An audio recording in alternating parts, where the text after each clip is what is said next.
Hello, hello, hello. It's Wednesday. And yes, it was a different song this week, and I had to get used to it myself. I don't know about that. I don't know. I don't know. We'll talk about that after the show. But welcome back, everybody. I am so excited because, again, we've been diving into specific topics, and I love that today we're going to talk about 2026. I'm Stephanie Gillis and co-founder of Air Domo, and I am here with Hannah Maverick. She is sick, but she still showed up because she is a true team player. Hannah, how are you? Are you feeling better? I'm a little bit under the weather, so my voice may be like a 13-year-old boy, but please bear with me.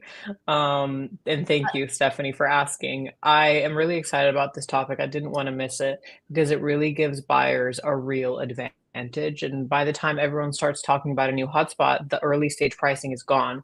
So Yeah. today we're going to break down the markets that are still undervalued and still early in their growth curve and still accessible. So they're already attracting serious attention globally. Yeah. So let's dive in. Before we get into the actual destinations, let's start with the foundation. Stephanie, how do you identify a market that's truly about to boom?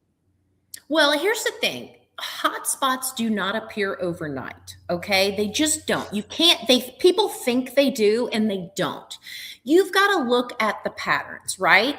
You got to see the rising in tourism because that's going to tell you a whole lot. You've got to see what government is investing in their country, their infrastructure, improving ownership structures, right? They're creating ways for outsiders to come in and invest in their community, invest in their country, invest in their island.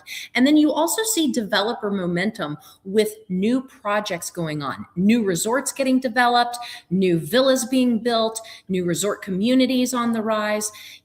That's what you have to look for. And these things don't happen overnight, but they start to happen. And then you start to see the airlines announce direct flight from, and you're like, oh, wait a minute, let's check this out. And so that's what you pay attention to. And then that ramp up period is where you start to see those signs and you start to really look at those destinations, and then that's when you start to uncover what those global markets are going to be. That totally makes sense. So basically, when we talk about all of these, the buyers who move before the mainstream media always benefit the most. Yeah. And obviously, the countries or the destinations that we're going to talk about today, most of you have heard of them. But we want to talk about all the reasons why they are the next hotspots. So let's jump into the first one, which is also, I'm not biased, but it's my favorite. Montenegro. What makes this such a strong pick for 2026? Well, Montenegro has been quietly but consistently rising for years. And a lot of people are like, wait, what did they say? I've never heard of Montenegro. And that's because it is still quietly rising. Okay. 2026 is where we're going to see massive, serious acceleration. Okay. You're going to really start to hear about this. The coastal corridor, Tavat, Corbe, Budva, and Porto Montenegro. It's becoming one of Europe's hottest luxury lifestyle markets. Okay. So it's Europe, it's attracting people from all over, but it's Europe's hottest luxury lifestyle market. And for a few reasons. The EU candidate status, it's huge. Every country that has moved toward EU membership has seen long term appreciation. So your buy and hold is going to be tremendous, right? There's no Mhm. currency chaos either. So this also attracts serious buyers. Your euro-based economy. So people seem to understand that when, they're not dealing with a currency that they're not used to, or they don't hear about often, right? Tourism in Montenegro has been exploding and it's continuing to post record numbers with strong demand from Europe, but also the Middle East. It's where the Middle East seem to want to go and vacation as well. Luxury infrastructure, you've got marinas being developed, you've got resorts, you've got high end residents. This is where the wealthy buyers are quietly moving in. Okay. Value gap versus Croatia. You get the coastlines, you get the historic towns, but it's a fraction of the Croatia cost. Remember, when we covered Croatia, and one of your favorite places, Hannah, if I'm not mistaken, it's gorgeous and it's beautiful, but the cost has gotten up there because of its popularity, because we know about it. Montenegro offers that same sort of history and those same coastlines, but it hasn't quite gotten to that price increase just yet. So it's still early compared to where it's heading. So when you say, I want to get in early, this is that phase we're talking about with Montenegro. Yes, it definitely is. And it's only a couple of hours drive from Croatia, and you can see that whole coastline while you're there. It's truly a magical place. And it's definitely one of those markets where lifestyle and investment really do align perfectly. But yeah, so let's move on to the next destination. Mauritius, and I have a huge, huge desire to go to Mauritius. I'm very excited. It's such a beautiful place on all the photos that I've seen. Tell me, Stephanie, why is this such a strong 2026 pick? It's one of the most stable economies and stable governments that you're going to find as it relates to, an island. It's an island market and it's one of the safest in the world. And right now the demand is at an all-time high. Here's what's going to make it or here's what is making it special.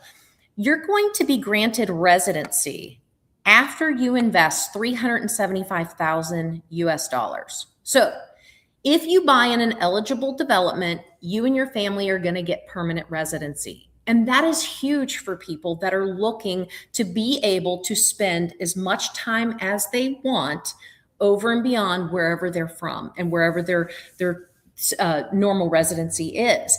And so here, with all the luxury developments that are being developed, the resort style branded residences that you've heard us talk about being developed, you will be eligible for that permanent residency. There's also freehold ownership, and that's rare for island nations as well, for people to receive freehold ownership when they're foreigners. It's limited land with high demand. The island is committed to low density, sustainable development. So that keeps supply low. So when the supply stays low and will always remain low, obviously you're going to have a great acceleration as far as appreciation goes. But right now, there is that draw. There's a huge draw for relocators from Europe, South Africa, the UAE, and also Asia. So there's a strong rental demand too, especially on the West Coast hubs. There, people are wanting to go there to vacation because of that stable political economic environment. So Maritas is a wealth preservation market with exceptional quality of life, and the appreciation potential is going to be off the charts. Absolutely. This just works for everyone, for lifestyle buyers, relocators, and investors. And I do have to say there are some really beautiful properties in Mauritius on airdemo.com. So I do urge everyone to go and take a look because they are truly gorgeous. And moving into our hotspot number three, and we've talked about this destination before, it's Panama. Panama seems to be coming back onto the radar. What's happening there? So Panama is having a very, very important moment right now, but not in the way that you would think. The real hotspot for 2026 is not just Panama City. It's Panama Pacifico, which is developing residential tech zones with massive infrastructure investment. So a lot of infrastructure is going into that area. Playa Vina is a booming surf luxury hybrid town. A lot of these areas weren't even accessible, but the infrastructure now has been built to get there. So Padasi is an eco-coastal living with rising foreign demand. So the reason why Panama has gotten hot again, because it kind of cooled off the last few years, it's because it has huge stability now. It is exceptionally easy for foreigners to get visas. They are open for business they are here with their arms wide open saying, please come, please come. We want to grant you residency. We want you to come here and spend your money. Tourism growth and new flights. Again, I tell you, pay attention to what the airlines are saying because Panama is positioning itself as the Central American hub. You start to see a lot of the airlines saying, we've got direct flights here, we've got direct flights there, but Panama is something that, they keep mentioning. the rental yields alone, you start to see a lot of people vacationing there and a lot more people wanting to stay a longer period of time, especially when you see the heavy tech zones and the infrastructure that's being built. That's not just bringing vacationers, it's bringing people with jobs, right? And they're not going to be there maybe long term, so those are in fact renters as well too. So massive government backed development projects, which is huge, because when the government gets behind development, that tells you that they are looking to transform the entire region. And that's what Panama is doing right now. So for the buyers who want stability, upside, rental demand, Panama is one of the smartest entries into Central America. So Hannah, I mean, this is something that people need to, maybe they turned their head and started looking in another direction. Well, now they can turn it back and start looking at Panama again. Exactly. And the fact that there are government-backed development projects also means that they will make it easy for people to come and invest, which is very, very important. It's one of the few markets where lifestyle and long-term fundamentals really match perfectly. But moving into our hotspot number four, which everyone is very familiar with, and so are you, Stephanie, is Dominican Republic. This one is rising fast. What's driving it? Dominican Republic is the strongest all around Caribbean market right now. I mean, that's the truth. It's the strongest all around Caribbean market right now. Punta Cana, Las Terrenas, Cap Cana, Cabaret, all of these places are booming. The tourism is outperforming almost every Caribbean destination. They are adding airports like it's going out of style. So obviously that's opening up new flight routes and major hospitality investments. You start to look at the list of resorts that are investing in Dominican Republic and why 2026 for the DR is even going to get hotter. It's because we're going to have more resorts there opening up. And so then you start to look at the development and the new infrastructure that's going in to match these developments. The beautiful architecture, you're starting to see so much more happening there from the scale of they're really diversifying themselves. So foreigners can buy easy, whereas before it was a little bit difficult. Now we can buy easy there. There's a strong Airbnb demand, especially in the Punta Cana and the Las Terrenas market. And then the diversity of markets. There's luxury, there's surfing, there's eco, there's lifestyle, there's that investment corridor. And again, we talk about the infrastructure boom. It is not slowing down, it's accelerating. The government is investing in it, and that means a lot. So when you look at the value gap in the Dominican Republic versus places like Turks and Caicos, Bahamas, and Aruba, you get Caribbean lifestyle at 40 to 60% of the price of those neighboring islands. Yes, it's definitely one of the Caribbean's most dynamic investment environments, which is always amazing to see. And our last hotspot that we're going to talk about, one that I'm also excited about, is Colombia. This one is really gaining serious momentum. What do you think? Well, Colombia is one of Latin America's fastest growing lifestyle and tourism markets. Those key hotspots are Cartagena, Santa Marta, and Medellin. These places, Cartagena is Heritage Caribbean, and it's got the hotel boom that's going on. Santa Marta is the rising coastal demand, and Medellin is the long-term rentals and remote worker hub. So remember what we talked about. People are going to Colombia as a remote worker because their money goes a long way in Colombia. That's one of the big attractions, but they also get that Caribbean beach feel. They want to put their feet in the sand as they work on the laptops, right? I mean, Hannah, you and I both would love That's to do me. that every single day. You're I mean, not. listen, that's me. We need to go to Colombia. But tourism is at record levels. And that's because not only are Americans going to Colombia, but you've got the Europeans that are traveling and they're staying longer. They're not just going for a week, they're staying for months at a time. Right. And so those short term rentals are performing extremely well.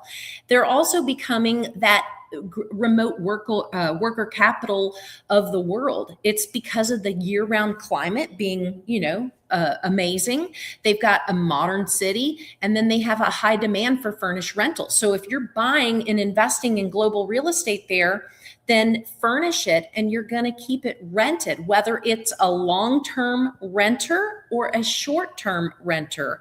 There is a high demand for that.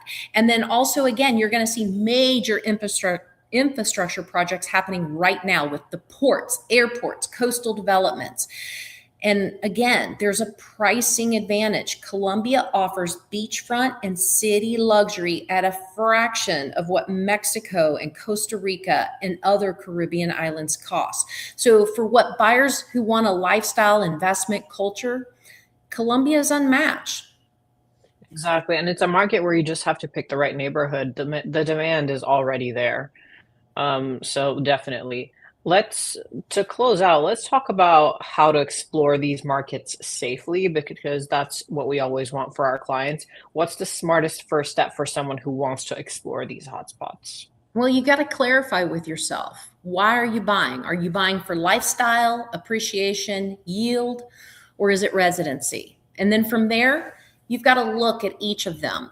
Narrow down the markets that match what your goal is. Look at the legal framework, study the rental data, review supply pipelines, work with vetted partners. Airdomo here. That's why we built Airdomo, is to work with you, to help you, to protect you. And ideally, you want to see the area in person and through an advisor you trust, like Airdomo. That's where we come in. We shortcut all the noise. And so, again, this is something that you don't want to buy with emotion necessarily. You do need to do your due diligence as well. And there's a lot of opportunity here. And so there's something for everybody. We talked about this, I think it was last week, where you don't have to be a super uber wealthy person to be able to buy an island home. And we've proven that today. Absolutely. Thank you so much, Stephanie, and thank you to everyone who watched. If you do want help deciding whether it's Montenegro, Mauritius, Panama, the DR, or Colombia is the right fit for you, you can always book a call with us. You can explore our vetted global properties on airdomo.com, or you can reach out to us for one-on-one guidance. We're always there to help, and we'll see you in the next session. Thanks, everyone. See you next Wednesday.